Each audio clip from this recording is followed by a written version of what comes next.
Mais si ça est à niveau cerveau à mutu. Alors tant que je fais à chaque fois, on a bandé on a sur ajuster. Na bandé on a bisu basé la mabaya, donc pousser on a nios. Et la bandé on a sur informaticien, on va exposer à mieux sur la banque à chaque fois la lumière. À chaque fois que la rétine est étouffée, mais est-ce que créer un problème na carte à mieux. Alors na carte na ngonde écrire ma foot à moko o to bengi yango, mo ekenda ko fana na lusu wa bengi na kombo ya na carte nzoto na yo, ndé comme ka chronique. Mais hémorroïdes et la maladie. Ah bon? Ce sont des nerfs hémorroïdaires.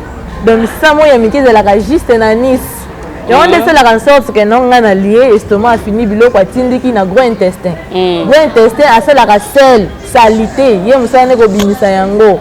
Alors tant que il faut passer information visite que bimela que non na ba nerf hémorroïdaire wana. Ah mais qui pour ça au sumba, non il faut ça la toilette. C'est-à-dire que le nerf hémorroïde avec information na gros intestin ben yango colopathie.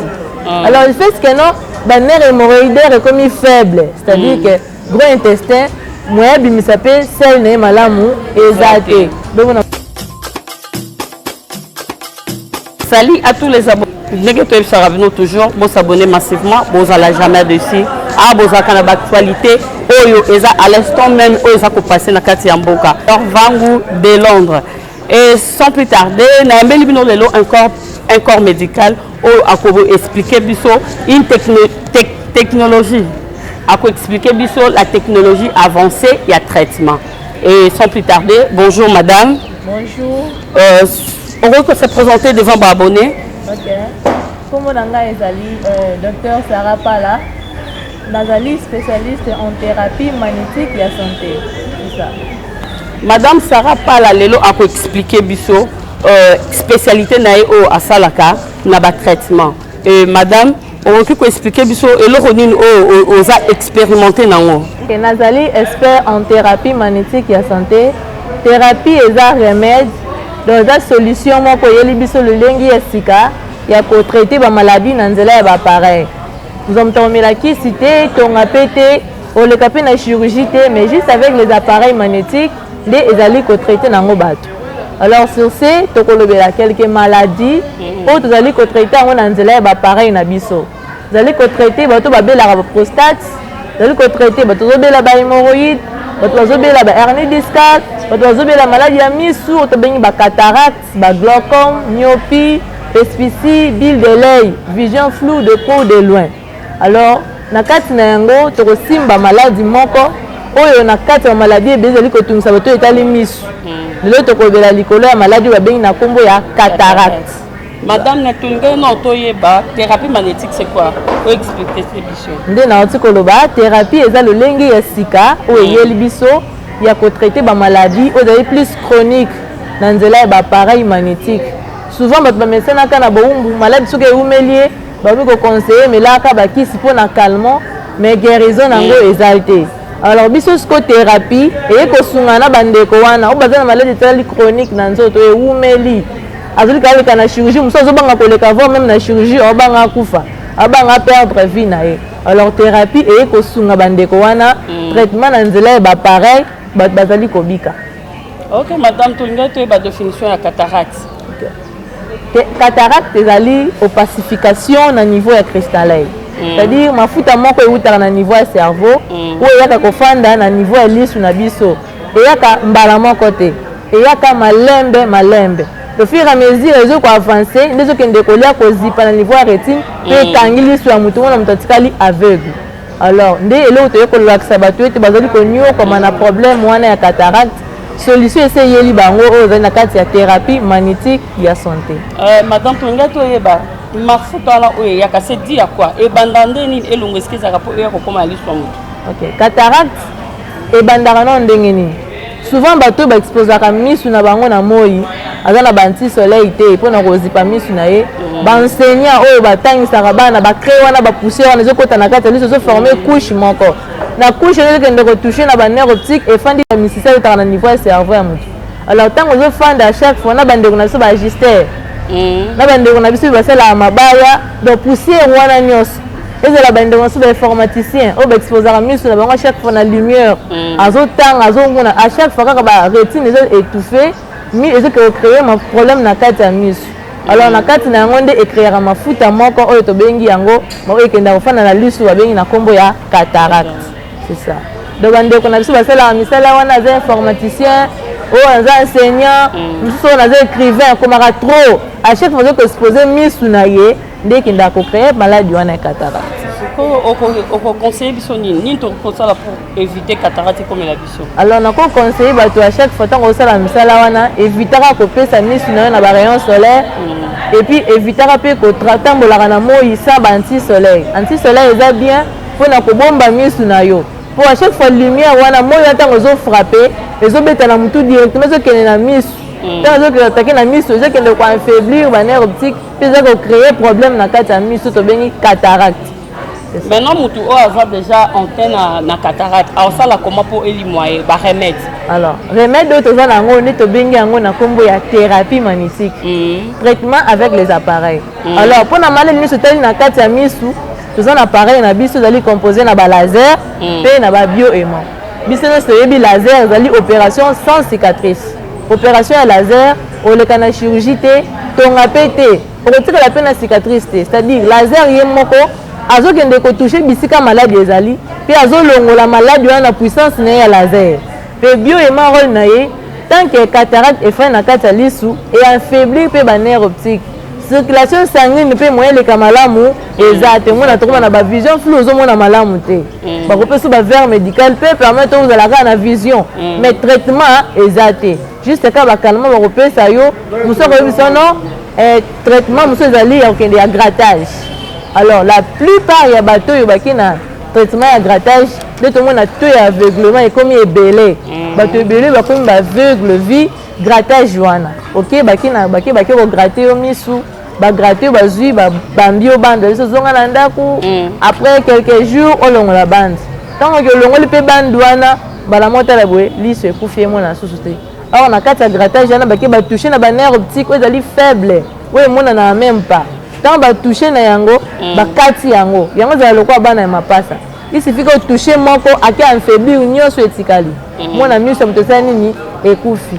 Alors thérapie sikoyo ole miso ekufaka biso na ba grattage na nzela ya ba laser ye moko azokende kolongola mafuta wana na kati ya lisu pe vision mtozongi normal sans le kana chirurgie.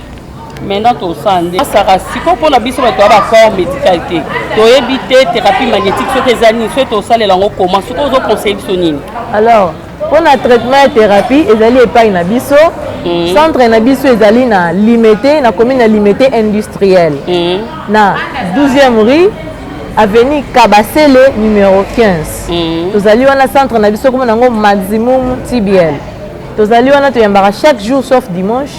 Ba numéro na biso pe ezali à contact 082 12 36 229 082 12 36 229 085 32 69 407. Ba numéro na biso yango wana okoyi ko benga biso osoana na biso musoko mona kena avec biso ba itinéraire ndenge na koya à partir de contact na biso ne ko permettre oya mais adresse na biso tozali na 12e rue industrielle na limité avenue Kabasele numéro 15 comme hôpital na biso zali maximum TBL. OK toi qui maman na biso ba conseil à pesi biso concernant maladie o ya cataracte o nyonso avant la besoin ya kozala soigner pour la maladie oyo à contacter maman docteur Sarah. Madame Sarah, à part cataracte aux gens ba maladie sous votre cataracte comme ba prostate, hémorroïde, ba diabète, ba maladie sous bébé de ronger ba tunakati yakini. To traitaka nyonso, to traitaka ba prostate wana, to traitaka ba diabète, voire même tension, to traitaka yango ba maladie ou opération ba kyste, myome, fibrome, to traitaka yango avec les appareils. Mais le problème sabino hémorroïde déjà ba te belé ba mitungisaka. Amoni hémorroïde lokola maladie mo boye. Et comme un chronique vie aux autres demeurer ma carte na carte nzoto na yo les comme un chronique mais hémorroïde et la nango maladie té. Ah bon? Ce sont de nerfs hémorroïdaires donc ça moi yamiki de la juste na nice et on décide la en sorte que non ngana lié estomac fini biloko atindiki na gros intestin à ça la sel salité yé musane ko bimisa yango alors tant que bimisa faut passer information bisike ko bimela non na ba nerf hémorroïdaire wana mais qui pose au sumba non qui pose ça la toilette ça dit que le nerf hémorroïde avec information na gros intestin ba benga ngo colopathie alors il fait que non ba nerf hémorroïdaire est comme faible c'est-à-dire que gros intestin moyen bimisa pe celle na malamu ezate donc on mtako na ba constipation basel ezobima makasi ya pasi pour ba nerf hémorroïdaire comme faible tant comme faible on mtako ba gaz pamba mukongo eza kokatana mususu ke umeli ya comme ça la sel ya makila donc traitement nango makoma ba musu ba pesa mais là tanga wisi mais là boye poyoka bien surtout pas bana mibal au moins tant ba fait na comme pesa voire même na ba érection na comme faible pénis na yo mon ekondi ba testicule ekondi monsieur ko tarati na 4 pénis côté na 4 que le roi moi mukie donc mukolo boye mena kuna komi futi nini hémorroïde akomi na ba faible érection éjaculation précoce mais impuissance sexuelle hémorroïde ne comme si na stade wana alors quand c'est ba ko pesa mais là ba aphrodisiaque ba nkoro biloko makasi na boma mama banda ba ko boma janvier na décembre akufa rapete azaka na bomo yondo ozokufa po ozoki komi détour na organe interne na yo lebi comme na problème barin pona nini komela biloko ezali makasi o basi ezali makasi oyebi to nango te alors biso siko na thérapie toza na ba pareil ya réflexologie o egenda ko stimuler ba nerf nyonso ezala organe interne ou externe elamusi yango ekota na fonctionnement nango normal qui cité ton apété juste avec les appareils eux que toucher na ba point ya réflexe ba point ya réflexe na biso toza na ba na paume de main na ba plante de pied il fait que toucher yo directement ça que de stimuler ba nerf c'est-à-dire que misisa nyonso ya nzoto mobimba et la muki voire même misisa ba nerf hémorroïdaire wana et relamuka les autres na position nango normal stade hémorroïde au revoir tu attaquer siko ba effet sali ba faible érection éjaculation précoce zona ba te na biso ba antibiotique na soto pesaka juste pour na kokende ko longola bisika maladie efandaki ko nettoyer organe que non mutazonga normal olia komela blo makasi wana c'est ça OK wana soki mutaza déjà atteint bon pour na bato bazano attente pour na ko kusunga bango ba éviter ba ko ya na malade wana te alors pour na ko éviter mutoko na maladie hémorroïde liaka mingi ba légumes biso de tolingi misuni koleka ko ba kolo misuni mindele non on n'a pas refusé kolia ba viande mais ba viande wana soki pe leki mingi ndenge nda kosala ke ba organe interne misisa nango eza nourri na ba légumes biloko ezali bio ba bisi ya mai ba légumes olia ko chaque fois ezokende ko nourrir yango nde mona mutaza bonne santé za makasi alors yo linga ba kwanga biloko ya balabala biloko za na légume te musu biloko leki ba kibu po na voisin nzungu neti ni tsunga yo pe tsunga ye tsunga eza ya maladie mais yo olambi biloko no bien pour na ko garder santé na yo alors faut kolia ba fruits pe mingi ekomi batela stade wana hémorroïde ekotouche yo te koliaka pe bien ata oza na kolia mingi te mais faut respecter kaka régime alimentaire na yo au moins na ba stade wana okoya nango te OK puis on se balance qui conseil docteur Sarah apesi biso pour éviter l'hémorroïde docteur Sarah comment que déjà la fin émission la biso est-ce que vous comprenez ça moi mot de la fin na yo concernant l'émission OK na pesi merci na ba on se bazolanda biso na chaîne na biso Love TV en tout cas bon lembate bo landa biso po mate tozo pesa bino ndezo sunga biso ke tobika zana bato ebele bazumi tungisama azana ndeko nazo souffrir mais alandi médecine biso to médecine ya kisi na tonga ezo simba susu te akomo senga nzambe sunganga nzambe pe ala raté azwi mayela pesi na baminganga po ya za esprit mais nzoto ndezo tungisama na molimo abikisi yo na nzoto fe ko bikisama pe ndenga apesi mayela baminganga ba créer lolenge ya sika po yeli biso to bengi na kombo ya thérapie magnétique ya santé de être traité yo ozonga nzoto na ndenge esengelaki en tout cas bolemba te bolanda biso pe solution ba problème na bino nyonso eseye na nzela ya docteur Sarah merci donc comme la fin émission na biso émission na biso surtout qui devant le cadre OK ba conseil au docteur Sarah apesi biso je remercie d'abord mon boss Junior Vangu de Londres équipe technique na biso bazo sala que ba image ezala kitoko na moni bongo